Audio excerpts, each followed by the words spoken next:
And good morning and welcome to Unfiltered Vision News, bringing you the news unfiltered Monday through Friday, 7 to 9 a.m. Eastern. My name is Dr. Ashaki Noni Nichols, and thank you for joining us here this morning on Unfiltered Vision News. And let's get into our first stop of the day, and that would be our Kids Corner.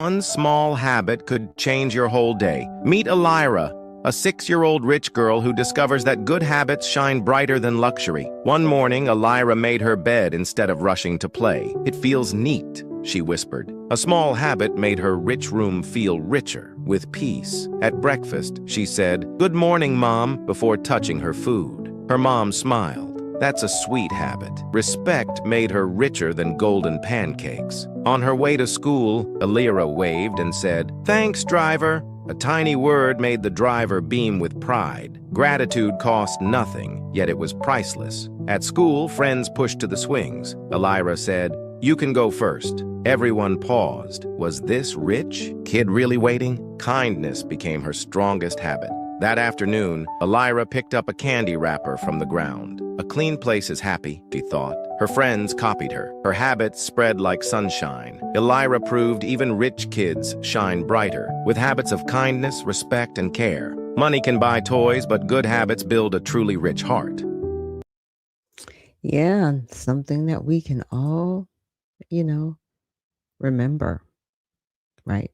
Not just being kind, but having gratitude, being thankful, telling the people around us that help us on a daily, how much we love them, how much we appreciate them.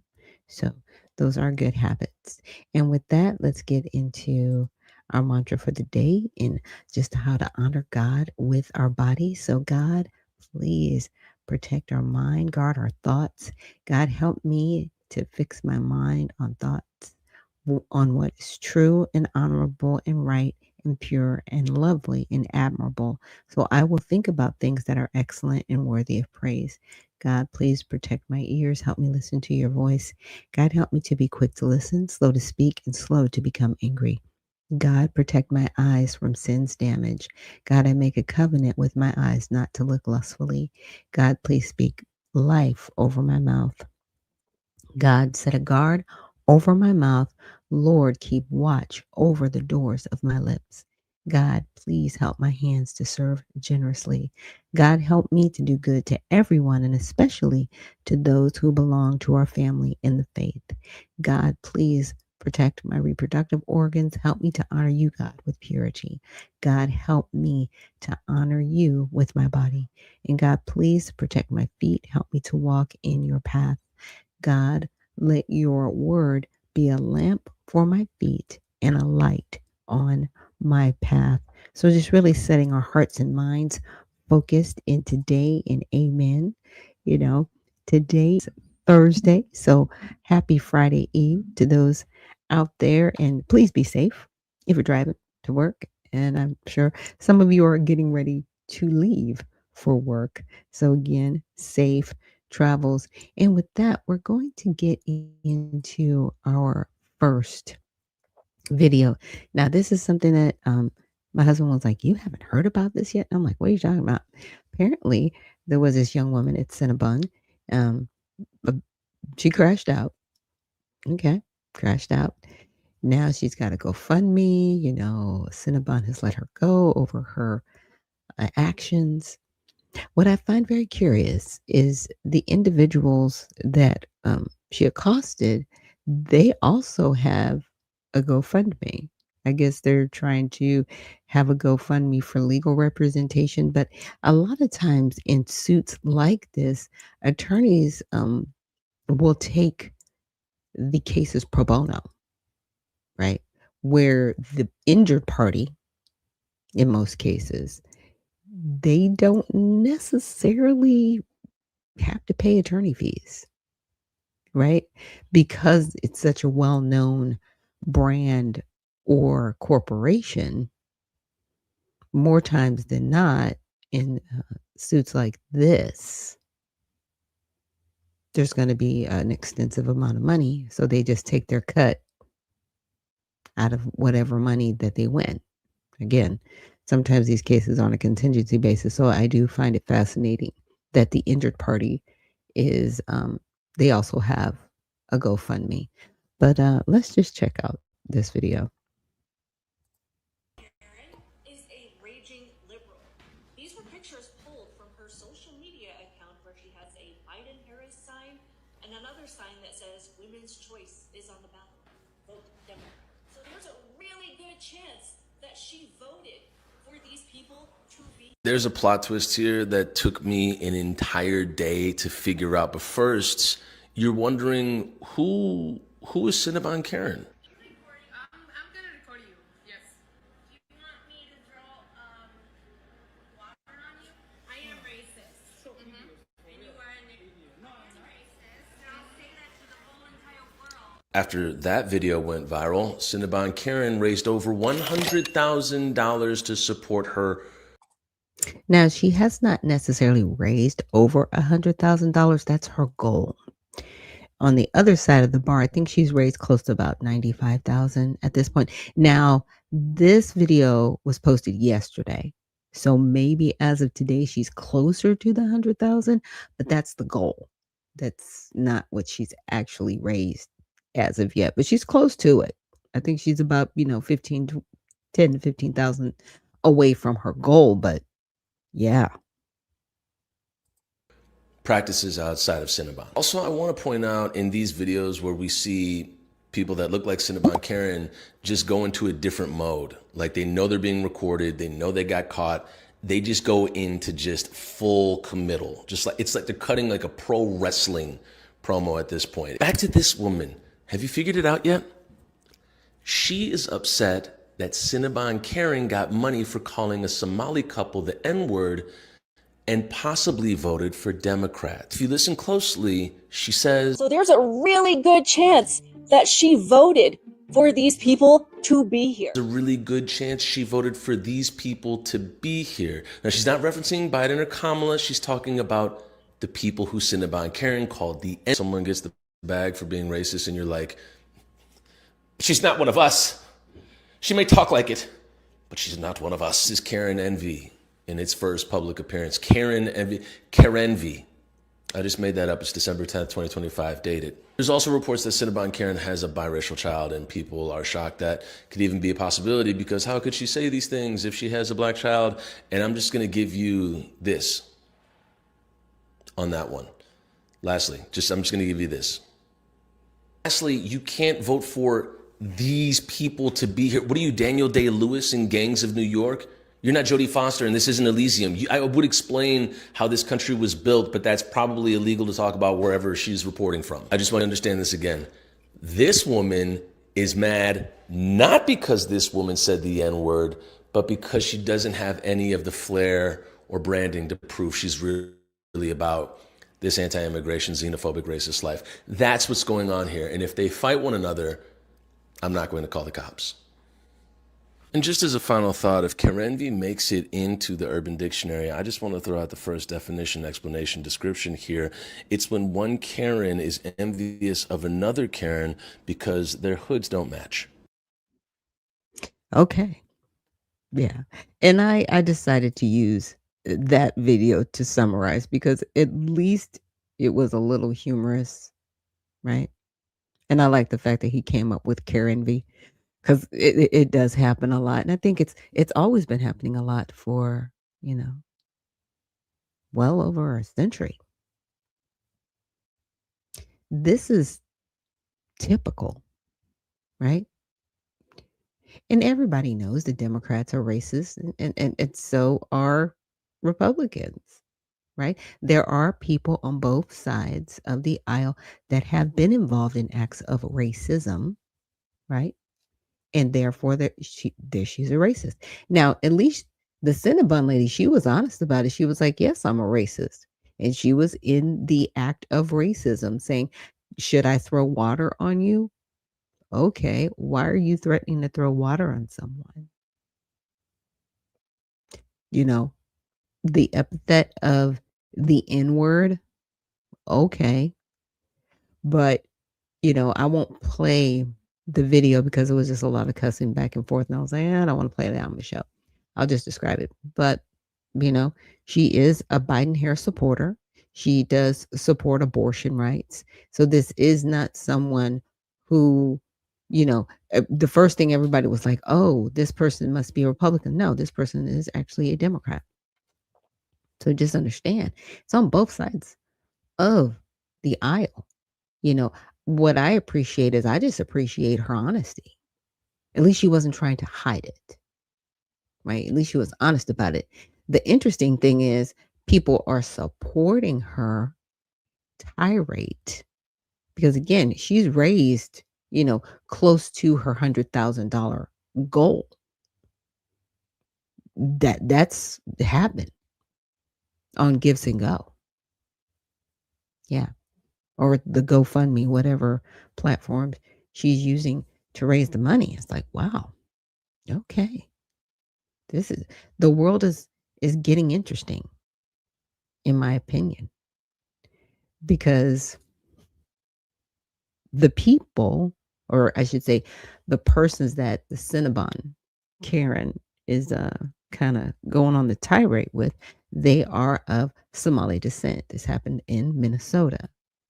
The lady had a hijab on, and like I said, I watched the video, and she kind of talked about her hijab a little bit and referenced it.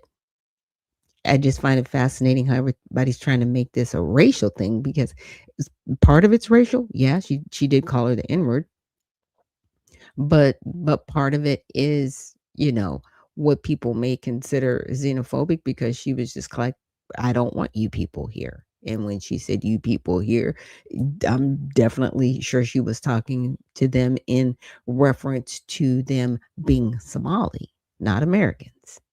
Totally different thing. Totally different thing. So I'm sure you guys are going to see and hear a lot more about this story as it evolves, as it comes out, as people are crashing out. But again, it really gets back to, wow, people are rallying behind this woman and her actions. Now on the individual that was, I would say, verbally accosted, right? Because it was exchange on both sides. The verbally accosted person, the victim, they're also, have a funding website where they're raising money, I guess, for legal fees, right? To get an attorney, which I thought was fascinating because should be pro bono. Like I said, should be pro bono. But hey, we'll see how this shakes out. So I'll keep you guys updated on that.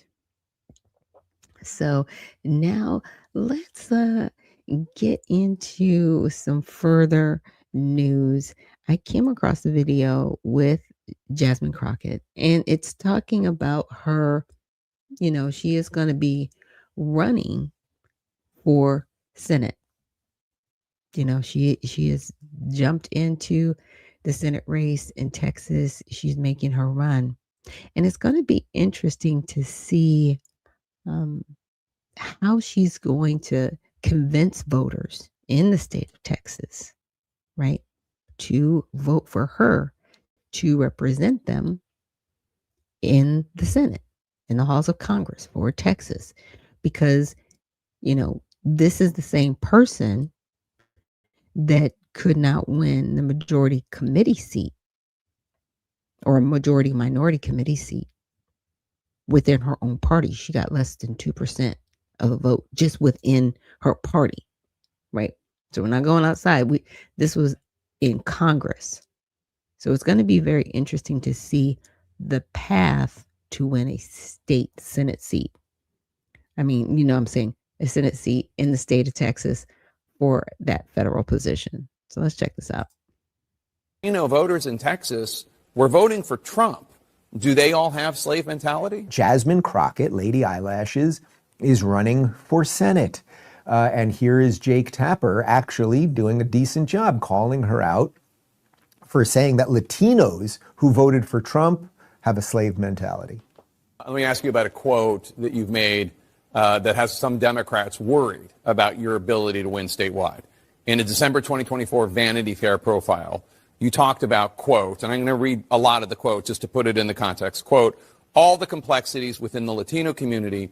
The immigration thing has always been something that has perplexed me about this community. It's basically like, I fought to get here, but I left y'all where I left y'all, and I want no more y'all to come here. If I wanted to be with y'all, I would stay with y'all, but I don't want y'all coming to my new home.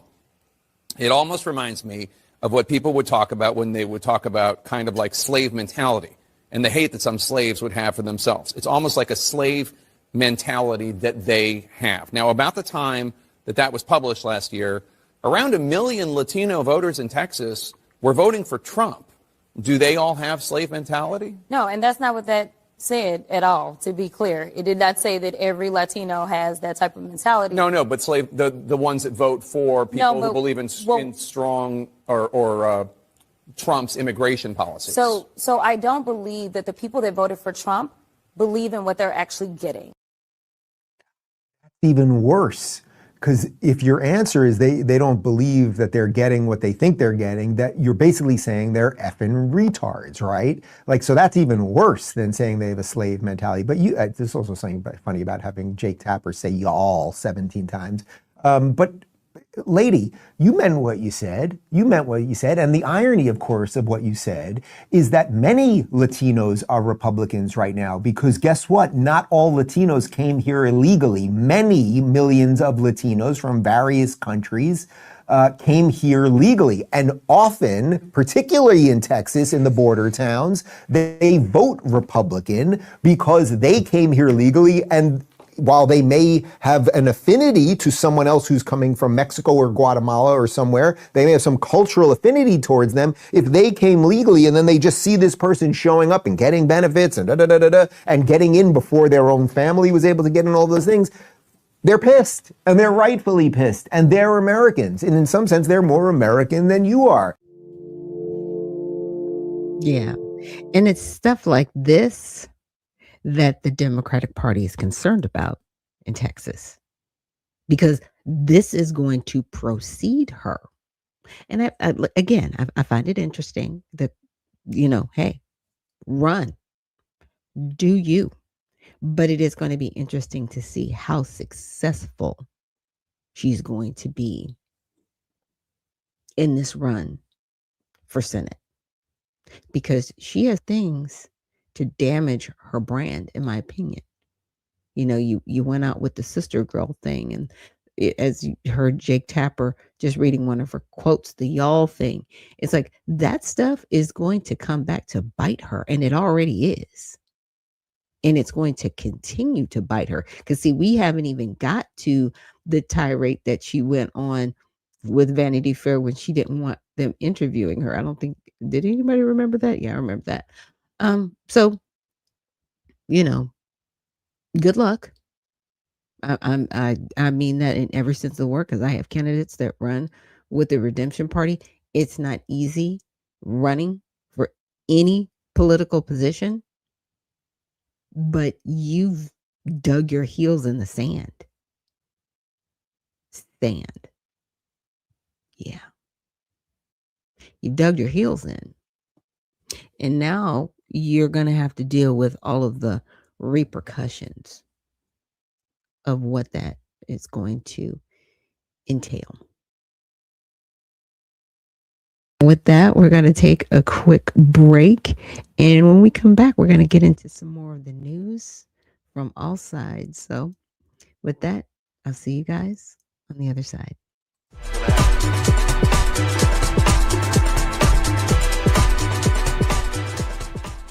At All Sides, we believe all sides, we give bias ratings for hundreds of media outlets. By freeing people from filter bubbles and providing different perspectives, we can all be better equipped to understand the world and each other. So how do we do it?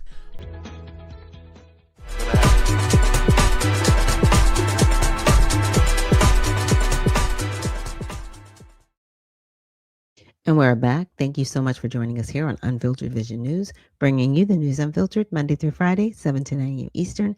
My name is Dr. Ashaki Noni Nichols, and I will be your host. And Dr. Harriet Jacobs, thank you so much for joining us and reposting the stream. And Minnesota Fats, thank you so much for joining us this morning and reposting the stream. And with that, let's get into all sides. And one of the first articles I came across was this one. Michigan Democrat moves to impeach RFK Jr. over public health concerns.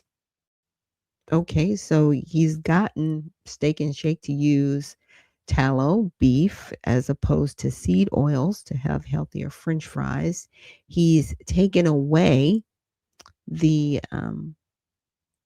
vaccination cover for the vaccination companies in regards to the hepatitis B vaccine, right?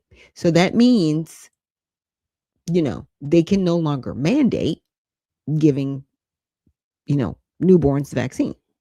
Now, if parents want it, they can get it. It's fine. But they're not going to have any protections. So if something happens to that child, that means the company is on the hook for that. They are liable. They are open for lawsuit. Open for lawsuit. What are you going after him for? Yeah, there's another article that I will be going over tomorrow. I didn't go over it today. I didn't. My husband was like, "Did you see this?" I was like, "Oh my goodness."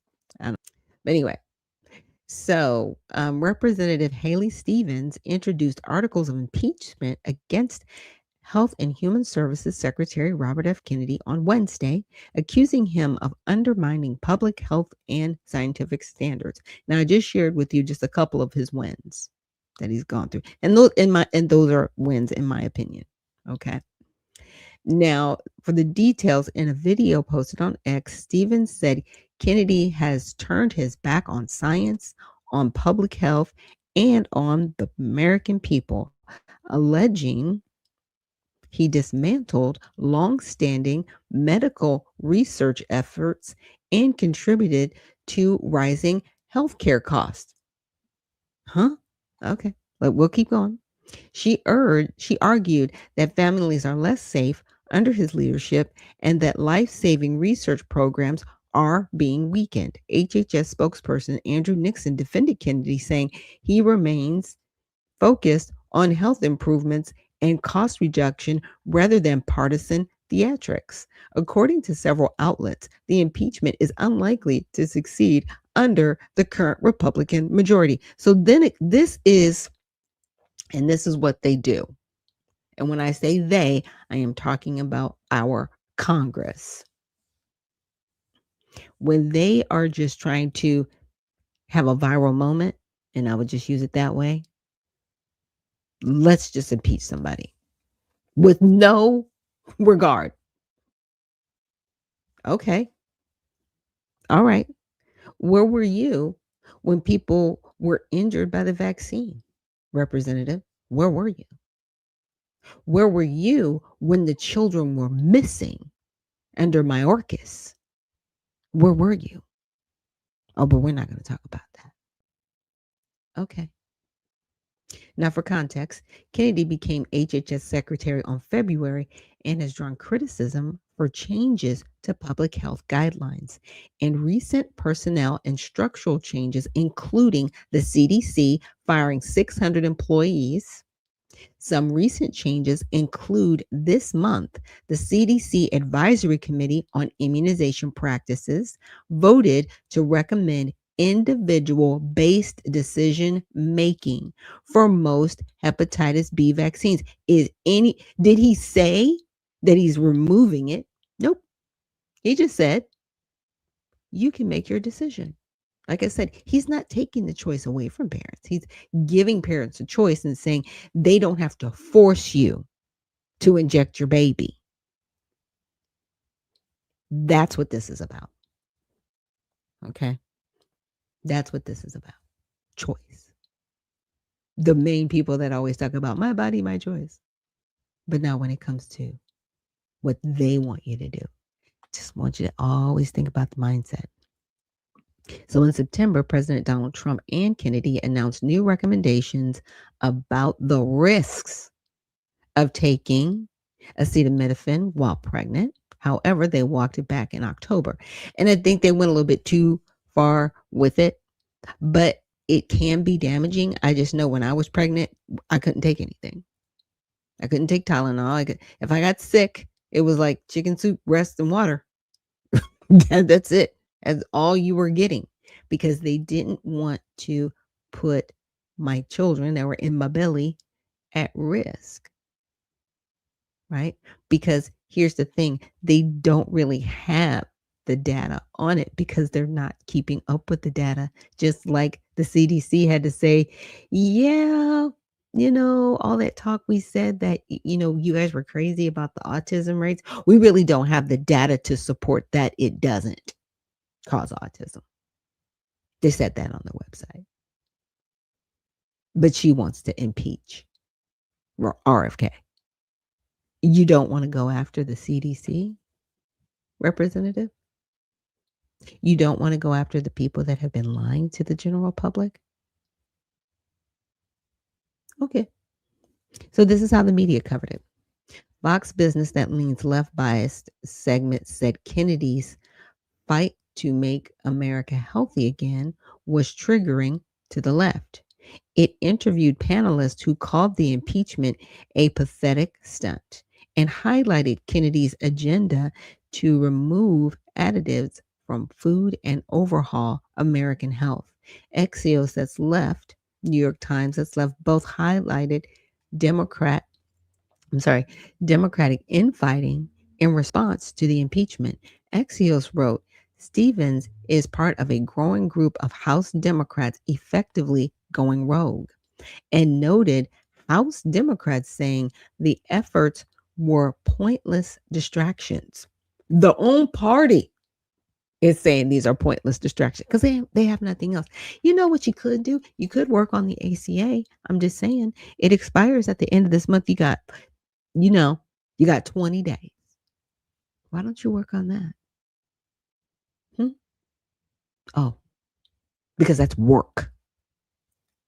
Yeah. Interesting. So, House Democrats saying the efforts were pointless distractions. The Hill, the center, noted Stevens' previous calls for Kennedy's removals and her introduction of the Stop RFK BS Act in September, which would reverse funding cuts Kennedy has overseen. So he's going in there, he's trimming the fat, right? He's saving money. He's like, there's waste over here, there's waste over here. We need to, get in alignment. She wants to override what he's done. So wow, we got to see who is in your pocket, ma'am. So here's the representative in question, right? Her name is Haley Stevens. She represents the 11th district in Michigan. Okay. This is how she votes. This is her little arrow right here, voting on the Democrat side. So I think it shows her ideology score. She's purple. In her ideology chart, each dot represents. So purple means, she's kind of in the middle. She's centrist. Okay. With certain things. She serves on the House Committee of Science, Space, and Technology, House Committee on Education Workforce, and the Select Committee on Strategic Competition between the United States and the Chinese Communist Party. Wow, we have a whole committee on that just for the Chinese Communist Party. Glad our tax dollars are going to work. So this is enacted legislation of bills she sponsored.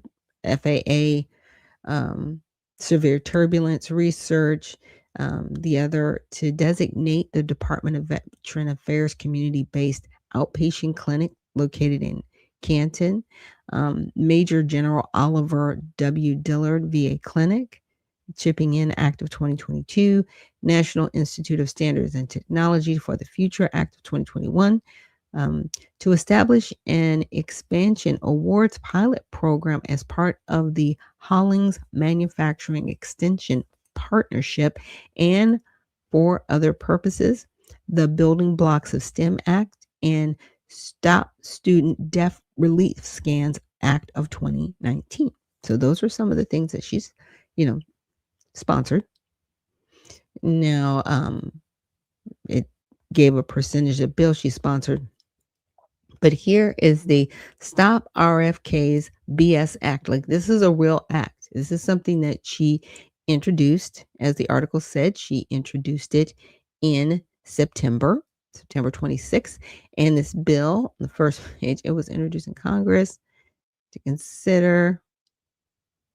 All right, let's look at the text of this bill.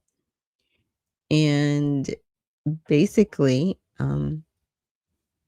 reinstatement of funding for National Institutes of Health grants and other awards.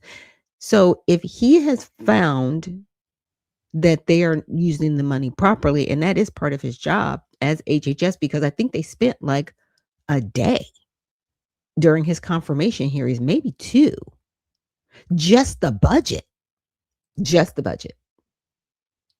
and what he was going to do regarding just the money with HHS. Okay. Like, they grilled this man incessantly. And you're talking about reinstating things? Have you looked at the budget? I'm just saying. So effective on the beginning of the enactment of this act, any covered grants or awards terminated or suspended during the period beginning on January 20th, 2025 and ending on the date of the enactment of this act shall be unless the director makes a finding of financial mismanagement, research, fraud, or malfeasance with respect to such grants and awards. Who are you going to bat for? It's interesting to find out who's in these people's pockets. So basically, she wants to tell him how to do his job. She doesn't think he's doing it. RFK's act. That's just really weird. Or like wild. Someone went to Open Secrets. Like, who's giving you money? We need to know. So far she's raised a little bit over 2 million up until 2024. And let's see, the first person. She's an APAC person, because they gave her 47,000 total. 10,000 for the PAC and 37,000 from the individuals that are about APAC. That's the American Israel Public Affairs Committee. State of Michigan, 20,000. Huntsman Group. Yeah. People are retired. Security investments, real estate, law firms, health professionals, 98,000. But whoever she's going to bat for, they're upset that their money has gotten dried up, right? So she's gotten large contribution from individuals.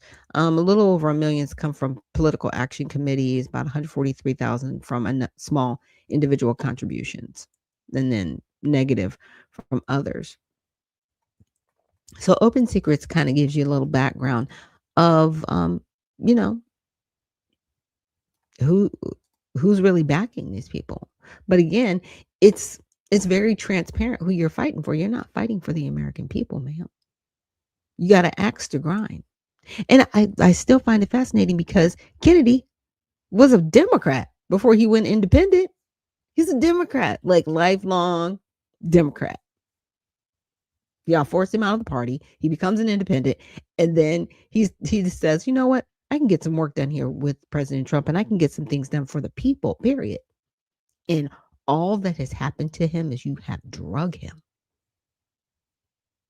He got rid of people that had a huge conflict of interest.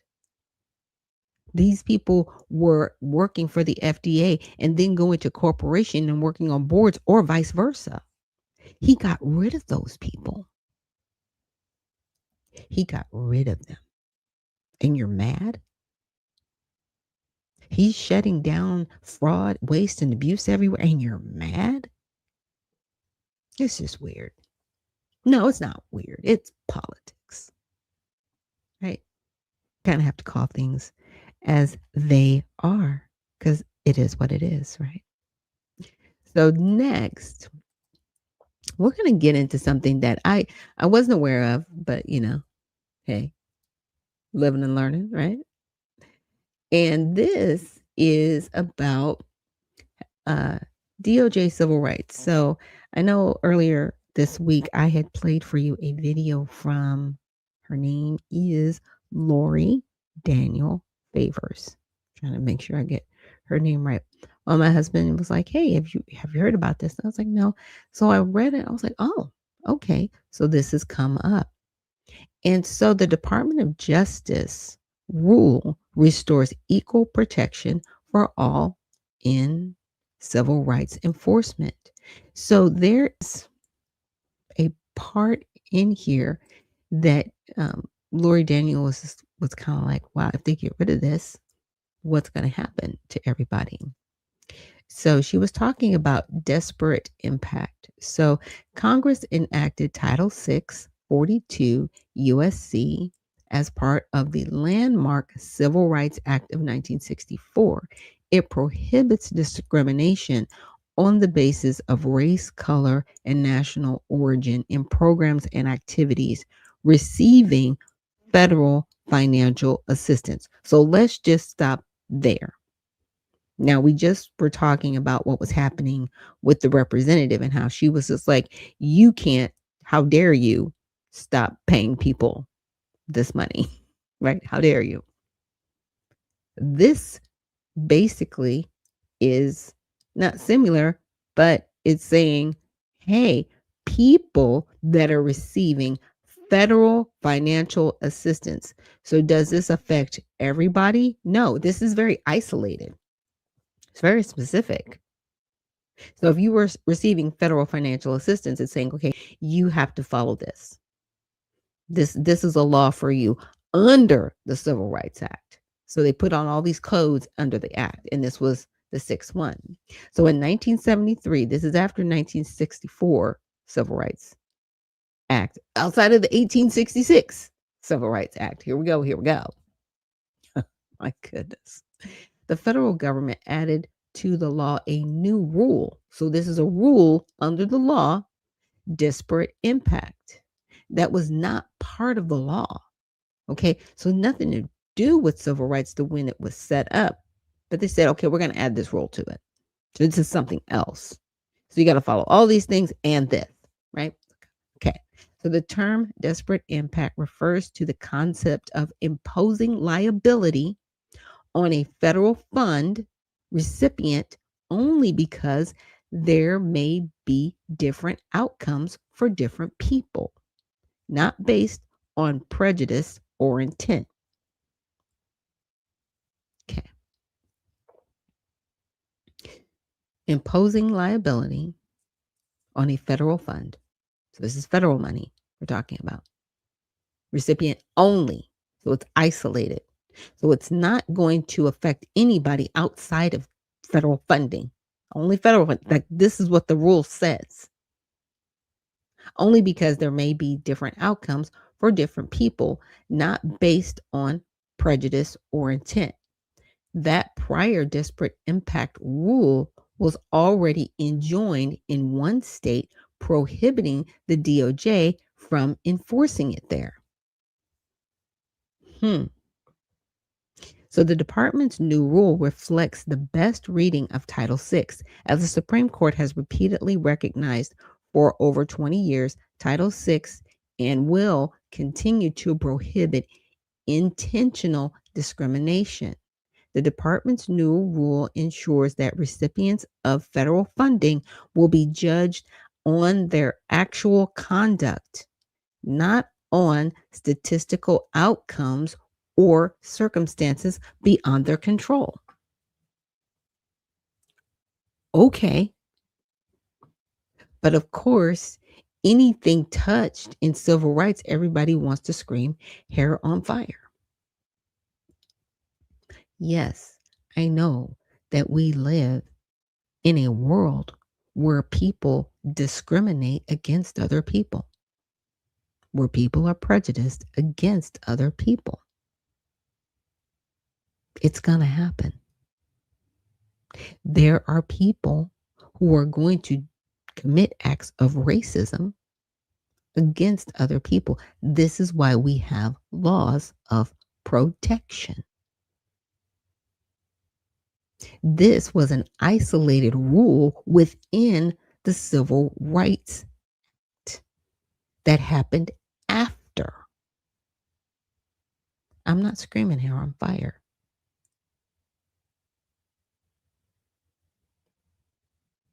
We live in a world where people are going to discriminate against you. And unfortunately, you cannot legislate people's feelings. You know, there's a lot of things that I can or cannot say about Hillary Clinton, but I respect when she said that. You cannot legislate people's feelings. What you can do is you can put in guardrails to protect people, but you cannot legislate people's feelings. And that's what we've gotten into. So that rule, that's what it was trying to do, but it was still isolated to federal funding. What are you talking about? Why are you crashing out? Stop that. Unless you are in that space, right? It is not going to affect anything outside of that space. Stop it. Stop crashing out and work towards solutions. That's all I'm saying. Here's the thing. That crash out stuff, that's what keeps people paid. Not what I'm doing. What I'm doing does not, as I say, keep the lights on. I just share the information I'm sharing with you because I want you guys to be aware, right? One day I think it might, get to that point where people support it so the lights stay on. But I guess if you're doing all the sister girl stuff and you're snapping your fingers and you're, loud and you talk fast and you're just extra, that's what they're looking for. Push that racism button so we can pay you. It's sad. It's very sad. True. So let's continue on. So despite decades of case law, the department's prior Title VI disparate impact regulations remained on the books, sowing confusion and creating costly compliance obligation for states, local governments, nonprofits, and private organizations receiving federal financial assistance. This new rule eliminates these burdens, promotes consistent enforcement across agencies, and restores public confidence in civil rights law by aligning the department's regulations with the Constitution. Period. Because, see, unfortunately, there is a party that they're into big government. That's what they like. They like big government. The government's going to take care of you. Big government. It's a very socialist mentality and mindset. When you have another party that's like, we need less government and we need more of our freedoms. Yeah, it is the difference between a plantation slave mentality and a free mentality. Some people find security in that slave mentality, and they get offended if you call it the slave mentality of bigger government, but it is. I don't want the government telling me what to do at all points and times with my life. I want you to just lay out the rules, keep it a level playing field, and let's go. And a lot of you are sitting out there, well, it's never been a level playing field. Okay, then let's make it level. But saying, okay, government, you make it level is not going to make it level. It becomes level when we, the people, say, you will do this because we, the people, say so. But that takes you getting off the couch, right? It takes work. Come on. And this is Project 2025, Mandate for Leadership. And I want to say I looked up. Let me try to look it up again. Let me see. Let's keep going. Civil rights. So everybody, Project 2025 is going to end civil rights. No, it's not. Stop that. You can't end civil rights. It's been around since 1866. They revamped it in 1964 for the Civil Rights Voting Act. They always leave that part out. Voting. So exhausting. Anyway, that's what we did. Okay. Stop it. Let's see. There we go. Office for Civil Rights and Civil Liberties. Okay, so Homeland Security Act established only an officer, CRCL, not an office. The only substantive function Congress then assigned to the officer was to review and assess information alleging abuses of civil rights. Since then, Congress and CRCL itself have significantly expanded CRCL's scope and size well beyond its original intent or helpful purpose. CRCL now operates and views itself as a quasi DHS office of Inspector General. This results in a considerable waste of limited component resources, which are routinely tasked to address redundant, overly burdensome, and uniform demands from CRCL. It is therefore important to recalibrate CRCL's scope and reach. Okay, so here is part of this recalibration of saying the term desperate impact, right? And how, like, we're not going to do this anymore.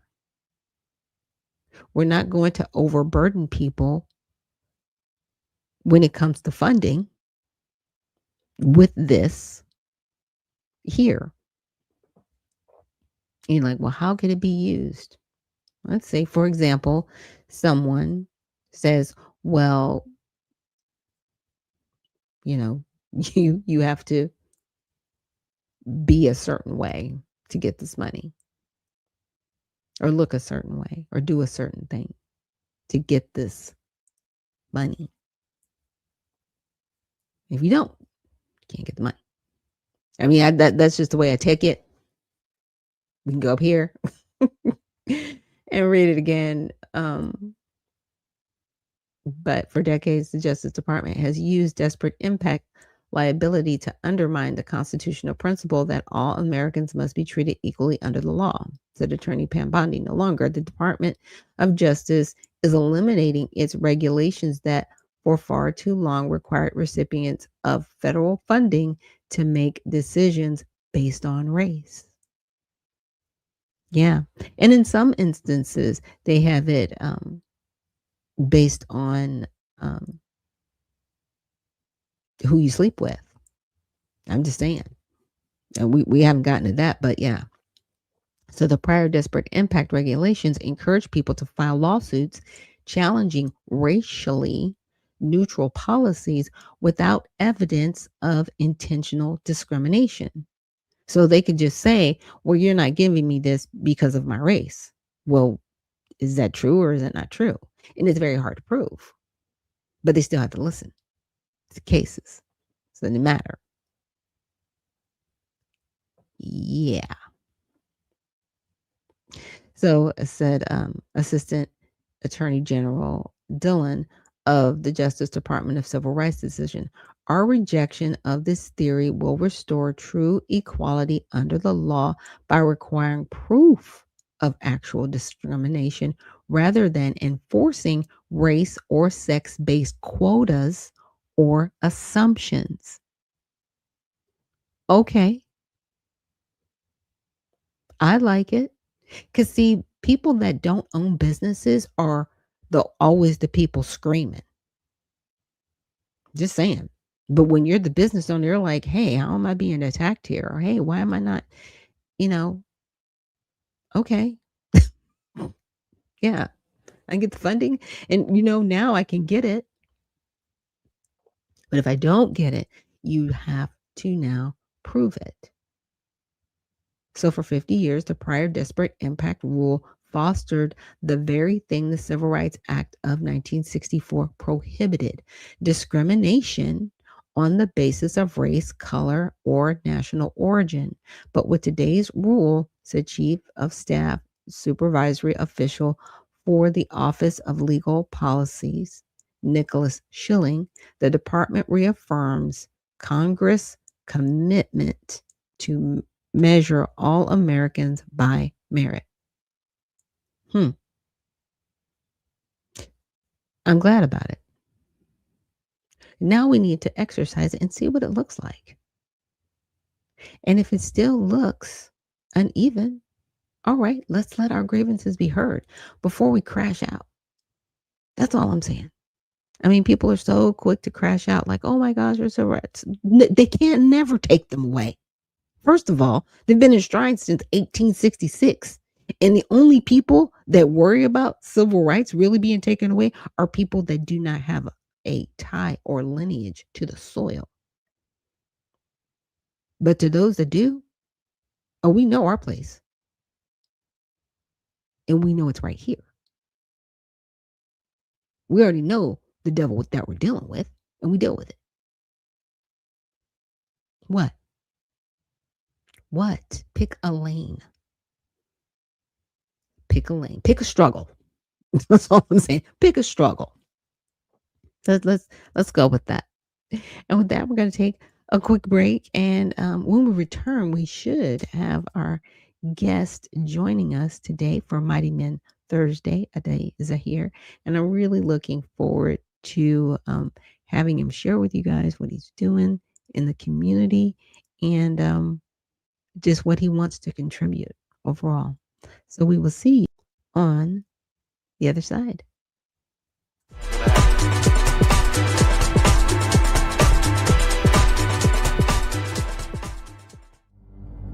A life empowered is closer than you think. We're all looking for a better way. Reimagine what's next with a new sense of exuberance. Why not power on like you mean it? Or power off blissfully? A better sleep is a better awake. You've never moved like this before.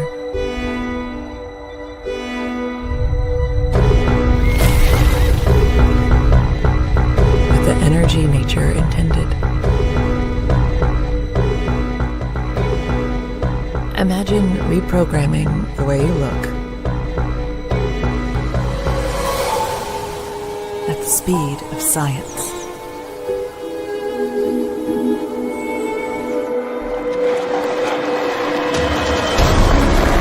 At longevity. At exhilaration. It's next level rejuvenation.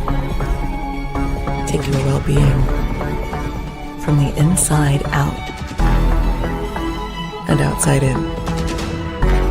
The light within is ready to ignite. Be the light. LifeWave.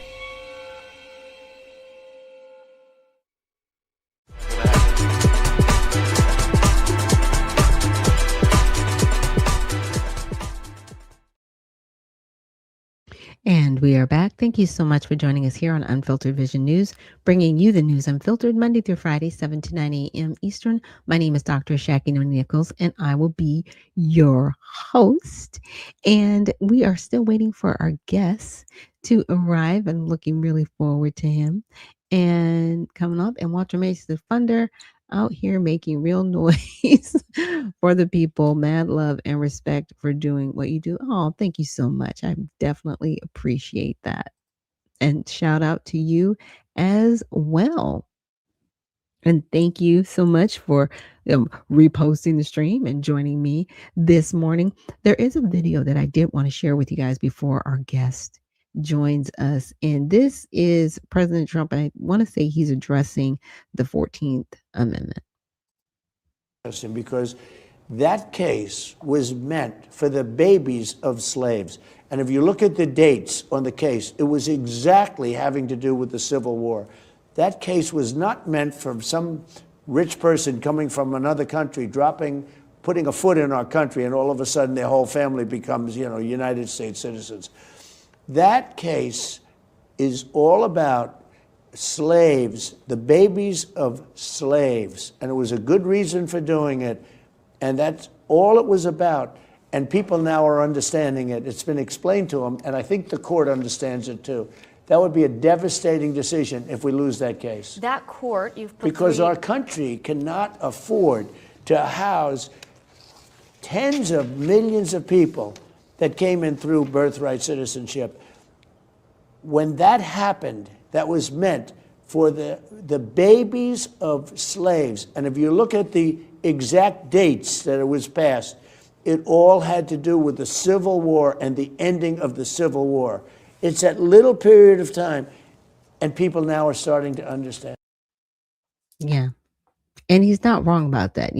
I actually took some time and a little bit engrossed. It was like going down all these different rabbit holes.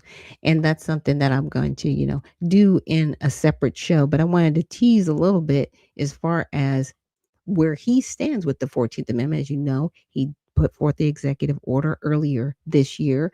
The Supreme Court will actually be hearing the case early next year because they were supposed to hear it this year and they kind of pushed it down the road. If they didn't think it meant anything, they wouldn't be having a hearing on it. If they didn't think it meant anything, somebody wouldn't have trying to block it. Yeah. So I'm really going through and just combing through the debate that happened that President Trump is actually talking about during the Civil War. And there was a lot of back and forth. And there were people that really believe, the 14th Amendment. There were really a lot of people that were on the side of we should just let anybody in. And other people were like, we can't just let anybody in because we have immigration laws and we have to respect our immigration laws. And then there were other people that were saying, wait a minute, each state can't have their own set of rules for immigration laws. We have to consolidate this. So there's only one standing rule for immigration so that there's a direct path for immigration. Right? Because until a particular case with a Chinese national for an issue about who was a citizen or who wasn't a citizen in this country and who could or could not be. But after that case, it kind of opened up the door and people started having what they call peace. I'm just saying. And it has been allowed in our country and it has turned our country upside down. Not for the better. See, when you're doing something right that truly benefits you and the people around you, you can see it. But when something is wrong and you're like, hey, this is destroying us and everything around us, and you don't address it, it's not a good thing. I'm just saying, it's not a good thing and it's a proper. And Dembeat says he is amazing. And Dembeat also says, what amendment? As Dane, I don't know quite what you are. Oh, yes. What I'm discussing is the 14th Amendment. And it's what President Trump has brought forth. And to paraphrase, looking at, he didn't say the descendants of slaves. And sincerely, Lawless, thank you for joining us on X and reposting the stream. He was trying to pretty much say the 14th Amendment was meant for those who were emancipated and their descendants. Because see, here's the thing. Without it, I would have to actually apply for citizenship in this country, even though I'm a descendant of an emancipated slave. They didn't want to put the word citizen in the 14th Amendment. And that was a big debate back and forth. I'm just saying, I'm reading through the debates and I'm trying to figure it out because I want to give you guys the best consolidated view of what happened during that debate. But they didn't want to put citizen, did want to outline that people that were naturalized here, that their descendants, right, as long as they were naturalized, would have citizenship in the country. But the persons referred to those of emancipated slaves so that we wouldn't have to apply for citizenship and be made whole in this country. We are a very unique people as an American Negro, and that is also mentioned. Doesn't say African American. It does reference Black in certain places, but it refers to us as a Negro. So an American Negro is very unique. Like I said, we are written into legislation in this country. And so with that, I'm going to bring up my guest. I hope he's ready. I don't see him on screen. There he is. He's ready. So I'm going to go ahead and bring him on stage. Good morning. Good morning. Good morning. Good morning, everyone. Hey, thank you so much for joining us here on Mighty Men Thursday. So I will let you introduce yourself. Let us know where we can follow you, and then we'll get into a topic of your choice. Okay, how you doing? I'm Pastor Mel Atkins with Miracle Honesty Foundation and with Vision Estates Manufacturing. Go to www.miraclehf.org. That is our nonprofit website for Miracle Honesty Foundation. You can actually go to Miracle Safe Haven on Instagram. On Facebook, I am Malee Atkins. Also, you can go to Vision Estates and visionestatehomes.com. That is our manufacturing plant website. And then you can follow us there as well. Wonderful, wonderful. It's so nice getting to actually meet you. I've talked to you over the phone. Yes. But I did want you to just tell us a little bit about your manufacturing venture in Mississippi. Well, the great thing I'm in, which is, Okay. I have some meetings with the mayor and a few other people here. Right now, Vision Estates, I'm in Mississippi to create something different. As I've been building tiny homes since 2019, I had another company, and I was building homes, modular homes for other companies around the country, if you can understand that. There was a need for affordable housing. So in my transition as me help, I started to see where there's a need for housing in America. I said, okay, we build the tiny homes, the zoning office, all those people with regulation, things of that. And the reason why tiny homes has not been the expansion, but has been kind of a glorified thing, like these are nice and cute, is because we noticed that the zoning in America does not specifically say that tiny homes is actually it's a house. It's not a home to them on paper, but to us it is. So people are starting to take their own way and start to build their own tiny home, get a piece of land, put it on there. But the state and federal regulations does not make a tiny home a home in the legislation. It's not. The Senate and state has classified a tiny home as an RV on paper. So I said, wait a minute, 2019, 2020, 2021, 2022, 23, 24. Wait a minute. How come there's no African-American manufacturers of tiny homes? I've been helping other companies build tiny homes around the country, but they were all Caucasian, European, Asian descent. There's no American-made Black manufacturing companies that make tiny homes in America. Wow. I'm the first one to do it. And I'm looking at where the need is for affordable housing. And I found the niche. Your home is your home. It doesn't matter the size. Right. So that's why Vision Estates exists. The vision to have your own home, no matter what the size is. And that's what I like to bring to everyone in the future. Oh, nice, nice.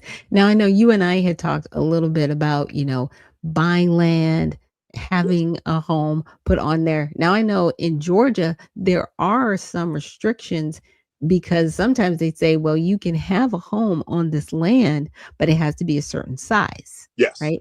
Build a tiny home, even if you had an acre land. It's kind of weird. So it works for you and against you at the same time. So what changes do you think should be made at the local level, right? So people can, to your point, have housing without it, because I know what they don't want disrupted. And this is just my opinion. You've got people that have multi dwellings, right? Yes. Apartments where people are like, I don't want to live in an apartment, but I wouldn't mind living not necessarily in an RV park, but if there were 10 tiny homes on an acre of land and Yes. I would be able to share that land, I'd like that.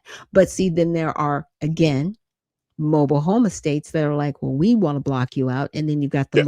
multi-dwellers that want to Yes. block you out as well. So where do you think you would kind of fall in the middle and really get some good legislation passed for you? Well, the great thing about this is I'm writing a bill.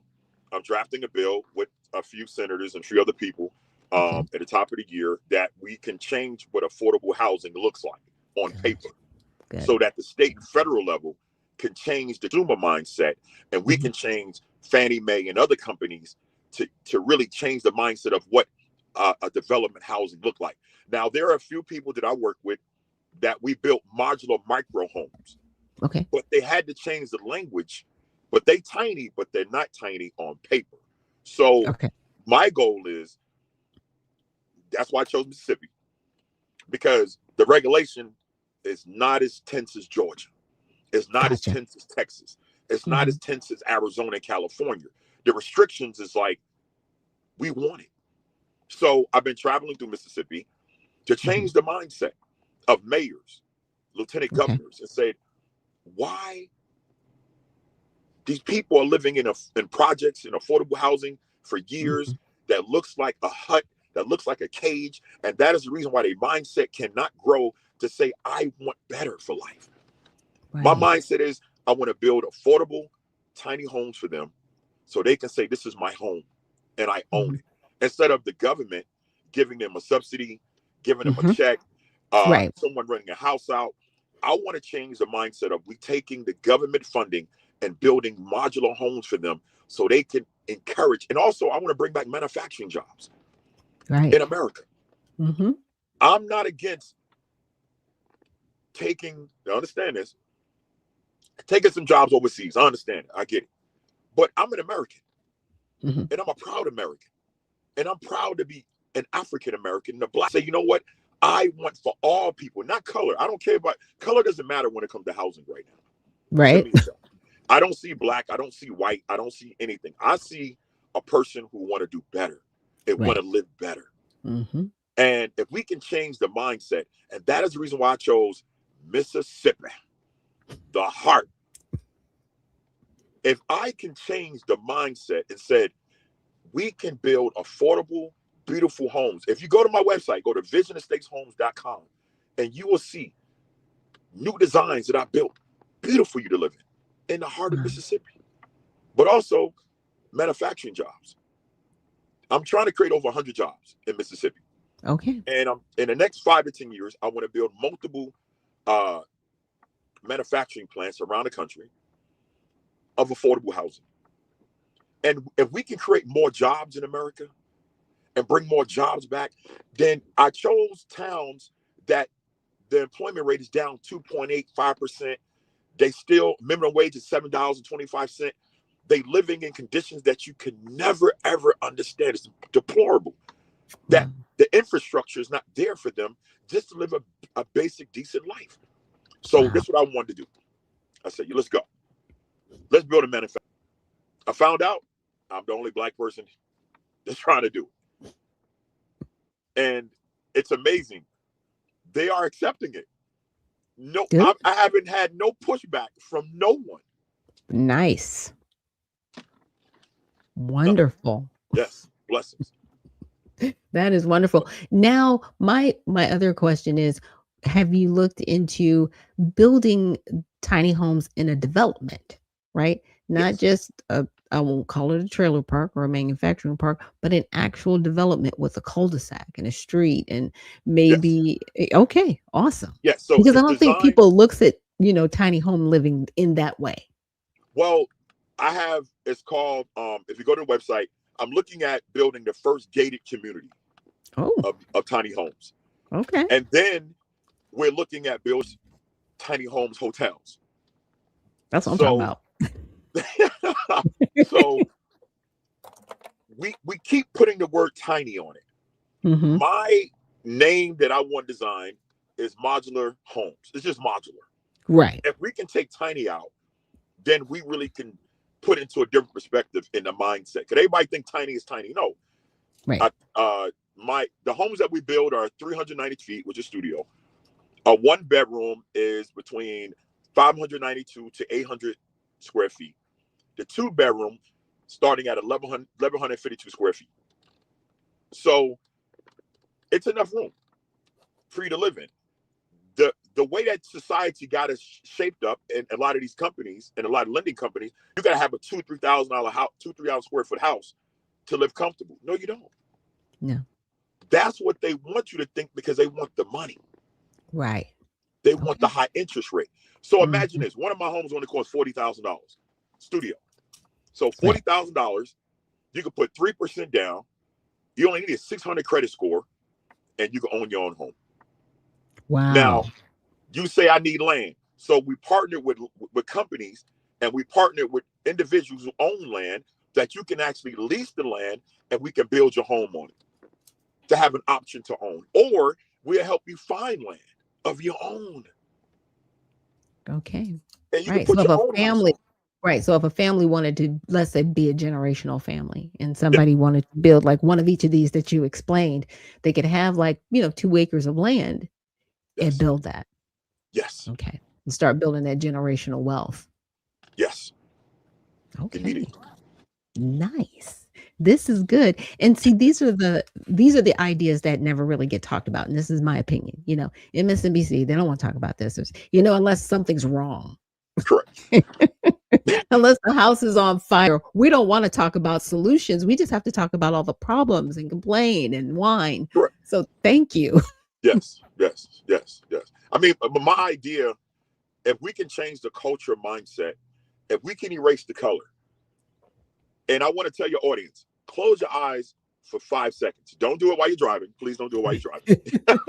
But if you can close your eyes, I'm going to close my eyes because I'm parked. If you close your eyes for 5 seconds and imagine we're not black, we're not white. We're just a person who want to live comfortable in a house. I want to live comfortable. And you open your eyes, and now you in your own home that you can afford. Yeah. Your own beautiful area. And that's the American dream I want to give. My color shouldn't matter in the most red state in America, which is Mississippi. Right. It shouldn't matter. Yeah. And as I've been traveling through Holly Springs, Mississippi, Enabina, Mississippi, I've been traveling to Jackson, Mississippi, I've been traveling to Houston, Mississippi. I haven't went through any restraints of color since I've been pitching this idea of the first black manufacturing plant in America to build homes. Okay, the God is with you. Yes. Right? Oh, trust me. Trust me. I do got security now. And it's God. I got security. But at the same time, everyone who I've been meeting has been saying, yes, we need jobs. And that is my whole thing. We have to bring back manufacturing jobs. And I'm sorry to get off script right now. Oh, no, you're fine. We have to bring jobs back to America. Yes. For all colors. I'm hiring 40% Caucasian. Just because I'm African American doesn't mean that. So I'm balancing it. We need, and then I'm giving pay rates higher than a national average of minimum wage. The minimum wage in Mississippi is $17 an hour. Okay. That's going to change people's lives. $22 an hour for my most experience. Because I believe that paying the people will increase the value of them and increase the value back into the community and increase value back into taxes. And then now we can start bringing jobs back to America. When I've been traveling, there has been so many manufacturing plants out of business for years and decades. Yeah. Because I said, what's going on? They said, please, Mr. Atkins, bring back manufacturing jobs. And listen, to all my senators, my congressmen, and I'm talking to Donald Trump. Donald Trump, I'm going to tell you now, we have to bring back manufacturing jobs in America. Yeah. Yeah. Let's start transferring some of that finances back to the inner towns that really need it. Yes. Let's do it, Donald Trump. Let's do it, Congress. Let's do it, senators. Let's do it. My mayors, my governors, I'm pleading with you. to please open your mind and transfer some of that funding back to manufacturing. People can work and feel good about themselves as an American again. Yeah. Yeah. And the biggest thing that I keep hearing, from what you're saying is ownership. Yes. Getting back to ownership because, they really want people in a renter mentality, because over the pandemic that we had, there were a lot of videos that says you'll own nothing and be happy. People are not happy when they don't own anything. No, They have all these rent your car, rent your house, rent your wheels, rent hubcaps for your wheels. I mean, stop that. It's where corporations are buying up homes and properties, developments, and turning them to rented communities. That's what they do. Yeah. It's hard right now. It's really touching me that Mississippi is kind of the poorest state, one of the poorest states in America. Yeah, as they far are. as manufacturing jobs. Yes. The Yes, and I Midwest is know, number 2. yeah, And, in Jackson, they're dealing with the water issue yes. still. Yes. I've been through Jackson. I've been through Inabena. I've been through Holly Springs. Baldwin, Mississippi. It's towns New Hope, Guntown. There's not one town I have not visited in Mississippi in the last 45 days on my journey. And it's so historical. And I narrow it down. I narrow it down to two cities in Mississippi that I really want to put the plan. Okay. And thank you to the mayor. Thank you to the mayor in them towns who welcomed me and let me hear. They heard my presentation and they loved it. I found something. I found a niche how to bring back manufacturing back to America now. That's awesome. Right now, my challenge is funding. Of course, it's always funding in America. Right. But I know if I can just touch one town at a time, touch one home ownership at a time. And imagine you working at Burger King or you working at Trader Joe's or you working at Home Depot or Walmart and you go back to your rental apartment that you don't own, but you got a company that you can buy a home from and you could be a homeowner in America. Wow.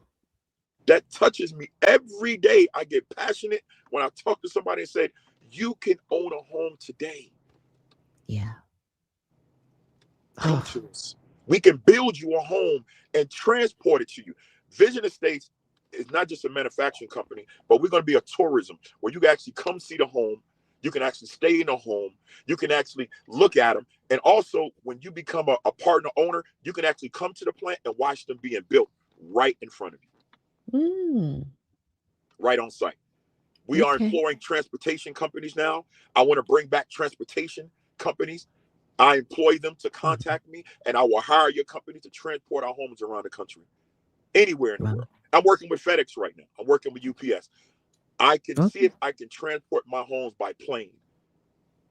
Yeah. See, I like the name Vision Homes more than I like micro homes or even modular homes because it's something different. So we're just going to call them Vision Homes. That's what they are. That's it. Yes. I love it. I love they it. have I love vision. it. I love it. I love it. What's that? What's a vision home? Let me look into that. Yes. Yeah, Look into it. One of my listeners said, I wish I could bring this to the DMV. Maryland would probably be the best candidate of the 3. Okay. Well, DC is regulated, and we have to change it on a state. That's the reason why I'm drafting this bill with some great people, and I need a lot of brains now. I need a lot of brains to draft this bill. We only got one shot in Congress and Senate at this, because once they decline it, we got to come back. But once we draft this bill, we can draft affordable housing bill to change the mindset. Affordable housing is no longer the projects. It's no longer a dwelling of an apartment.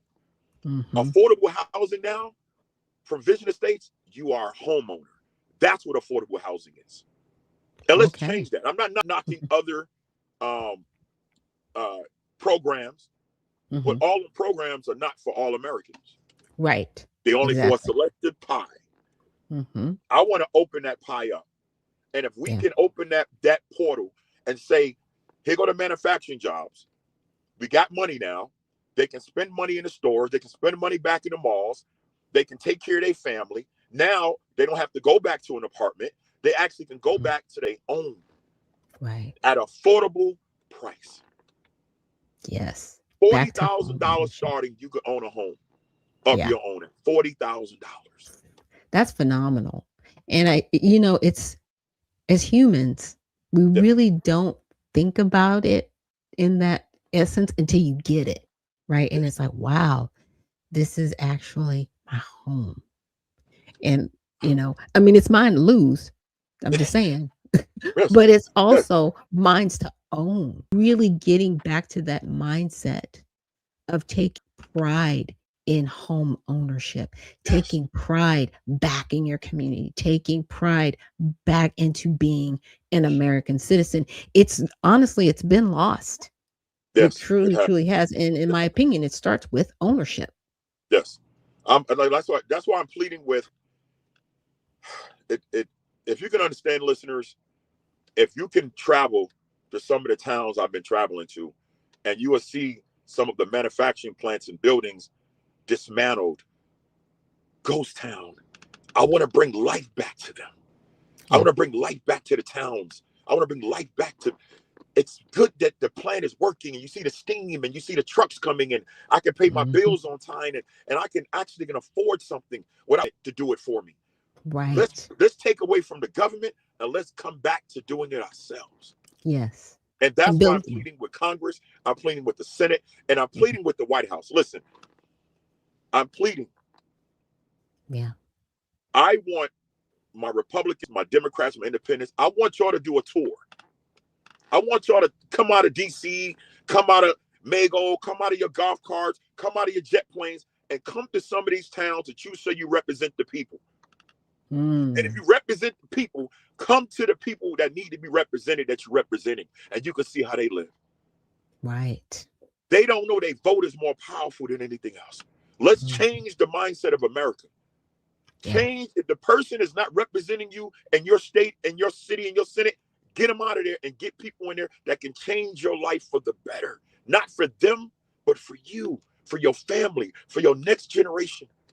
And that's why manufacturing jobs is important. And I'm going to keep fighting. And I'm going to tell you, audience, I love her show. I love this show, Unfiltered. I love it. And I watch her show all the time when I'm traveling, on my phone, on my tablet, on my laptop.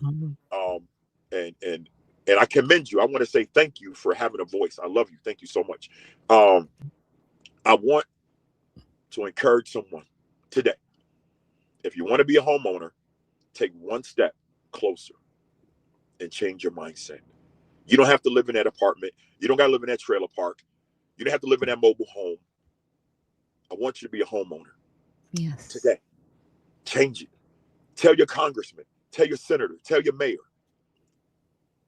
And also, I'm fighting to change the zoning laws in different states. We have to start putting more African Americans in the zoning offices. Okay. There's only 1% of African Americans that work in a zoning office around the United States. Wow. 1% of the zoning office is designed for them to say no. Because they make the final decision in the zoning office in order for you to put a tiny home or modular home on your property. Yeah. But if you put more minorities in those positions, then maybe it's a bit mindset.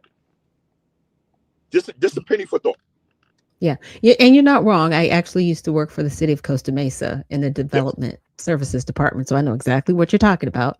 They would have to come in with their plans drawn and where it was fitting. And if it was commercial, if it was residential, if it was industrial, and you'd have to go through all of the steps and then the voting. I mean, it's not a completely egregious process, but it is a long process. Correct. To get it right. Color does matter. Yeah. It matters in the zoning office. Do not think it doesn't. Oh, it does. It's not about money. It's not about plans. They are designed to keep out certain people because they don't want to change. But like I said, Donald Trump want to bring manufacturing jobs back. That's what he said, right? Yes, he did. Hold his feet to the plan. fire. We got the plan. We got the blueprint. Put the money where your mouth is. Let's go. Yes. Now, my last question. I know Thank you so much for everything that you're sharing with us. Yes. I know you talk about manufacturing. You definitely are talking about how to put it together. Now, I want to talk about the pieces of the aluminum, Okay. copper. You know what I'm saying? Like those are also parts, those are pieces, right, that make up. Are you also talking about trying to bring some of that back? Because a lot of that's outsourced, right? Correct. And so those are a lot of the materials that you need to build what you're building. Are you also talking about, looking at gravitating that back as well? Yes. Well, 85% of the supplies that I need are American made. Okay, 85%. good. Of course, some of the parts over, but we try to limit some of those parts that our job is to, and my engineering team, my project management team, we are seeking out companies that's in America Okay, at a reasonable price, of course, gotcha. that's American made only. It hasn't been tough, but it's been a needle in a haystack to find companies that can produce the product that we need to give a high quality product to the consumer. Gotcha. So we are about 85%. I want to thank Milwaukee Tools. I want to thank Delk.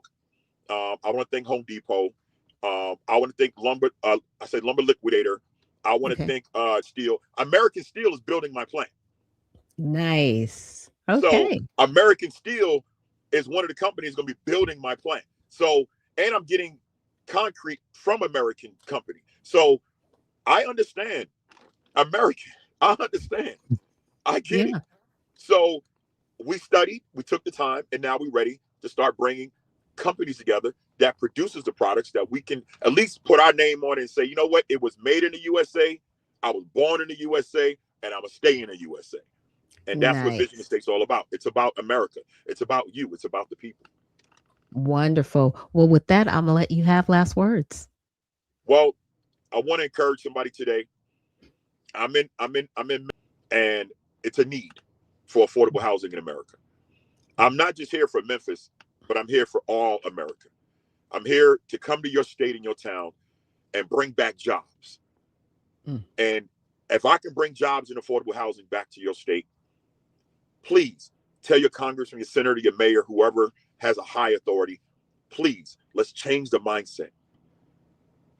All right. Awesome. Thank you so much for that Thank and you. joining us here on Unfiltered Vision News for Mighty Men Thursday. So I will make sure in the repost of this segment that I post all of your links so people can definitely follow you, keep up with you, encourage you. And as you said, go to your different representatives in your Yes. state and talk about Vision Homes because Yes. it is a new day. We are looking forward to having our babies own homes because that's it's a big, huge talking point where you have young people, they want to start families and they want to get out of their parents' basements, but they can't afford to.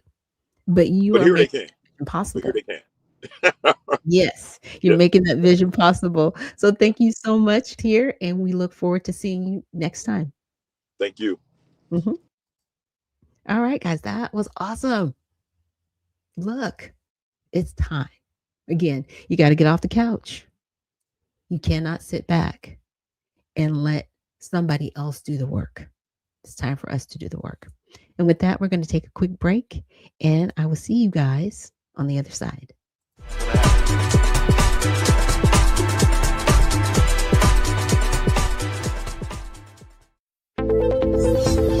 The browsers of today are broken. They've been overtaken by a barrage of sneaky and annoying ads, trackers that follow your habits, and cookies that build profiles and all sorts of other internet clutter that's taking precedence over the content that you want to see. In fact, these useless bites can take up to a whopping 50% of page load times, with a third of it anxiously trying to learn more about you. To make matters worse, some ad blockers are even letting ads through when large advertisers pay them. But do you really want a leaky ad blocker? It's because of these very reasons that we developed Brave, a new browser that kicks internet crud to the curb and makes it faster, safer, and better to surf the web than your current browser. With Brave, everything you need is built right in. We integrated technology that automatically blocks trackers, annoying ads, and shields everything that can cramp your style and destruct your privacy. With it, you can expect increased speeds nearly 2 times faster on laptops and up to 4 times faster on mobile.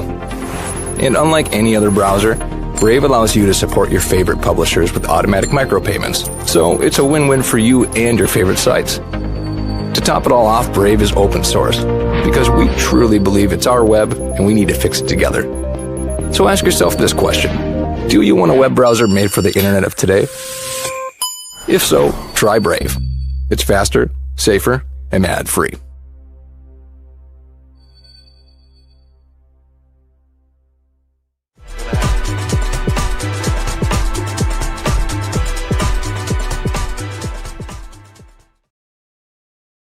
And we are back. Thank you so much for joining me here on Unfiltered Vision News, bringing you the news unfiltered Monday through Friday, 7 to 9 a.m. Eastern.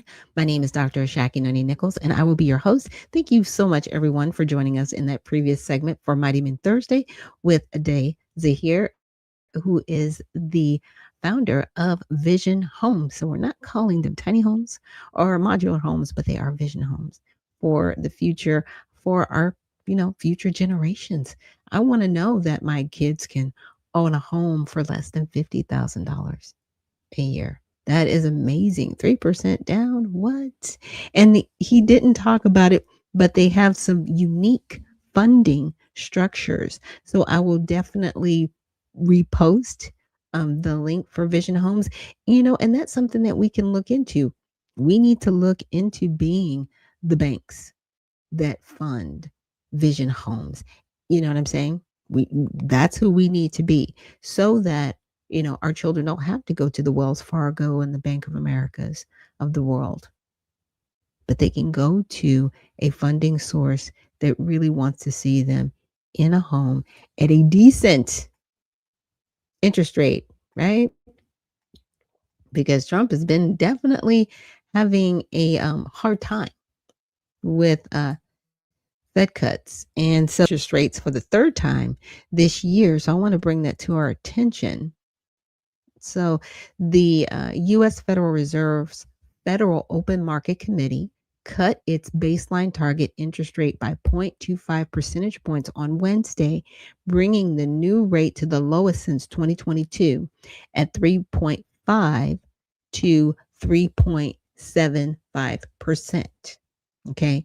2 FOMC members who opposed the measure wanted no change, while one preferred a 0.5 percentage point cut. And it's interesting how people are like, no, we don't want this change. Well, you're not living, or you have the means. Does that make sense? When people have the means, they're not thinking about the people that are suffering. And that, in my opinion, that's a lot of what's happening with these agencies. You've got people with the let them eat cake attitude. When it comes to finances, there should never be a partisan view. It should never be Republican against Democrat. It should be about the people. Well, it should always be about the people. But when it comes to things like this, it should always be about the people. But unfortunately, these agencies that have been adopted into our republic, they just don't have the best interest of the American people. And that's not how the Constitution was structured. It wasn't structured to have all these agencies, but they did at least put in a well enough foundation that we would not just lose our republic overnight. And it's a continuous battle to make sure that we keep our republic. Just saying. So in a press release was nearly identical to that of the last rate cut in October, it stated the committee is strongly committed to supporting maximum employment and returning inflation to its 2% objective. In assessing an appropriate stance of monetary policy, the committee will continue to monitor the implications of incoming information for the economic outlook. The committee would be prepared to adjust the stance of monetary policy as appropriate if risks emerge. that could impede the attainment of the committee's goals. Unlike the October press release, it added the committee judges that reserve balances have declined to ample levels and will initiate purchases of shorter term Treasury securities as needed to maintain an ample supply of reserves on an ongoing basis. So the new cuts come shortly after Donald Trump launched an affordability campaign in a prospective attempt to influence voters in the 2026 midterm elections. The Fed cut its baseline interest rate by 0.25 percent points on September 17th and again on October 29th. While Wednesday's cuts passed with a vote of 9-3, October's passed with 9-2. Now, news media across the political spectrum framed the cuts cautiously as both a risky move amid economic uncertainties and a potential point of financial relief for Americans. The move could provide a boost to the U.S. economy, but Fed Chair Jerome Powell has recently warned that there is no risk-free path for the central bank to take, asserted the split reflects a stark divide between policymakers who believe lower rates are needed to support hiring and those who argue inflation remains too high to justify easing. So Fox Business that leans right said the Fed's in a difficult spot and it looks to fulfill its dual mandate goals of stable prices in line with the 2% long run target for inflation, as well as promoting maximum employment. Yeah. Oh, why you do me like that? Thank you so much for joining us and reposting this stream. Simply Soulful. She says, great interview. Thank you so much. And Sassy Lady says, the Donald can't get it done. You're right. He can't, but we can. That's why on the Constitution it says we the people. It is truly up to us. He's going to be on. And where are we going to be? Come on now. Let's go. We cannot rely and put this all on the shoulders of one person. It is up to all of us. And that's what we have to remember. Now, getting back to the Federal Reserve, and this is just my opinion, the best way for our country to get back to, lower prices, we have to start with our energy sector. We are not making enough of our own energy so we can lower our energy costs. Because guess what? When gas is $1.50 a gallon, things are going to go down. Because at that point, the manufacturer is not going to have to pay as much to bring those goods into the store. So the consumer is going to get the discount. That's what we need. Because what happened under the last administration, the cost of gas was off the charts because they were trying to come up with sustainable energy. But the way they did it, they knocked out the one that had the highest demand and saying, we can't do this. It's climate change. It's this, it's this, it's this. And we just suffered a tiny bit of what that looks like. Okay. So we need to really focus on our energy sector and getting that cost down. Because for a project like Vision Homes, in order for that company to really have better, to be sustained for a long time, as long as energy costs are low, they will thrive. Just imagine all the homes they're going to be able to build and the jobs that they're going to be able to create. Have you guys ever, driven cross country? I have a couple times. And I just remember driving on certain highways and seeing abandoned manufacturing steel mills off to the side of the road. Imagine that steel mill being revamped because now we're building houses and we need somebody to build the steel here in America. We need people to build different parts of, what it takes to manufacture that home here in America. And that's exciting. And that's what I'm looking forward to, because, a lot of this energy, home ownership, right? And when he said somebody working at Burger King could own a home, not an apartment, but a home that they can call theirs. That is life-changing. It is life-changing. And we have young people, they don't want to live in their parents' basement, but with things as expensive as they are, they have no choice. Right? But now Vision Homes is given that choice. So thank you guys so much for joining me here on Unfiltered Vision News on Mighty Men Thursday. We will be back tomorrow for prayer with Fridays. And remember, stay well, stay focused, and stay unfiltered. We'll see you in the next one.